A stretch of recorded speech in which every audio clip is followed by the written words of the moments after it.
अजीत दादा, आप बहुत बेबाकी से और अपनी राय बिल्कुल अपनी आइडियोलॉजी खुलकर रख रहे हैं। वोट जिहाद अजीत दादा की नजर में वोट जिहाद है या नहीं है? उसके बारे में थोड़ा सोचकर बताना पड़ेगा, क्योंकि अभी चुनाव आया है 20 तारीख को। मैंने उसके बारे में किसके कारण ये स्टेटमेंट आया है, उसका क्या मतलब है, क्या अर्थ है, वो जरा, बाकी के बारे में मैंने तो तुरंत मेरी राय दे दी जी। थोड़ा हम बैठकर सोचकर, मैं तो सेक्युलर विचारधाराओं का है। पर आपको लगता है ऐसा कुछ होता है वोट जिहाद जैसा? नहीं, मैं वही बोलता हूं कि उसके बारे में मैं जरा थोड़ा ज्यादा मालूमात करके, थोड़ा स्टडी करके मैं मेरी राय दूंगा। आपको ये बात तो मालूम होगी ना कि उलेमा बोर्ड जो हैं और मुस्लिम पर्सनल लॉ बोर्ड के नुमानी साहब जो हैं, सब लोग मिलकर ये आह्वान कर रहे हैं कि भाई आप महाविकास अघाड़ी को वोट दें तमाम मुसलमान। तो ये तो मालूम होगा ना आपको, इसको आप किस तरह से देखते हैं?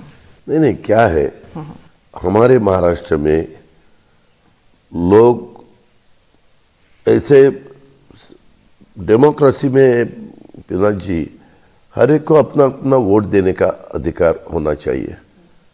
कोई आप हमारे बॉस है और आप बोलेंगे ये ऐसा ऐसा करो, ऐसा कैसा चलेगा?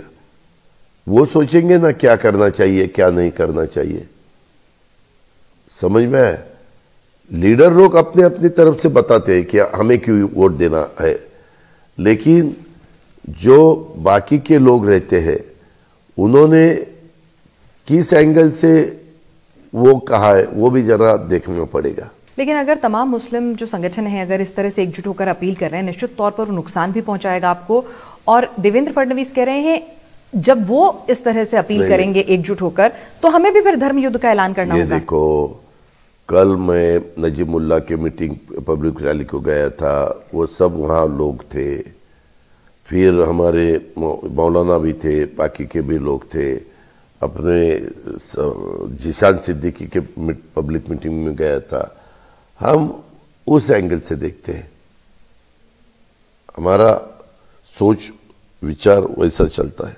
आपको कोई चिंता लगती है कि भाई अगर इस तरह से तमाम धार्मिक संगठन, मुस्लिम संगठन, उलेमा बोर्ड, ये लोग अगर इस तरह से ज्ञापन सौंपेंगे शर्तों के साथ, अपना समर्थन देंगे, तो आपके लिए थोड़ी दिक्कत हो सकती है चुनाव में? क्योंकि आप सेकुलर विचारधारा पे चल रहे हैं, आप पहले से ही अपनी सहयोगी दल से अलहदा विचारधारा पे चल रहे हैं, और मुस्लिम वोट बैंक भी, उसमें भी सेंधमारी हो रही है। हमने काम करते वक्त माइनॉरिटी को भी बहुत अच्छी तरह से उनके डेवलपमेंट के लिए उनको फंड्स दिए हैं, बजट में प्रावधान किया है।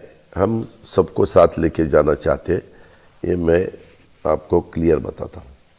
अच्छा, ये आप प्रधानमंत्री मोदी जी की रैली हुई थी शिवाजी पार्क में, उसमें शामिल नहीं हुए, एनसीपी के वरिष्ठ नेता भी शामिल नहीं हुए, तो उसको लेकर लोगों ने बड़ी तरह तरह की खबरें चलानी शुरू कर दी। तो उस पर आपका क्या स्टैंड है? ऐसा क्यों हुआ? सब ठीक है ना? All is well? एकदम गलत है। हम हर एक पब्लिक मीटिंग में गए थे, मैं पूना में गया था, अलग अलग सबको मैंने बताया था, लेकिन खारगर में हमारे सुनील तटकरे जी गए थे, और वो पब्लिक मीटिंग खत्म होने के बाद बम्बई आने तक उनको, प्राइम मिनिस्टर तो तुरंत आ गए, उनको आने में देर हो गई, इसीलिए वो मीटिंग में अटेंड नहीं किया। अच्छा, और मैंने पूना में पीएम को बताया था कि मैं आगे अभी कौन से मीटिंग में नहीं आ सकता, चलेगा क्या, क्योंकि मुझे भी बाकी जगह मीटिंग लेनी है। आपने अमित शाह और मोदी जी को भी नहीं बुलाया बारामती? नहीं, इसमें बुलाने की क्या जरूरत है? बाकी जगह बहुत इम्पोर्टेंट उनको जाना, यह उनका वक्त तो बहुत इम्पोर्टेंट रहता है, इसीलिए वो डिस्ट्रिक्ट प्लेस पे जाते हैं, वो तालुका प्लेस पे नहीं जाते, ऐसा मेरा मानना है।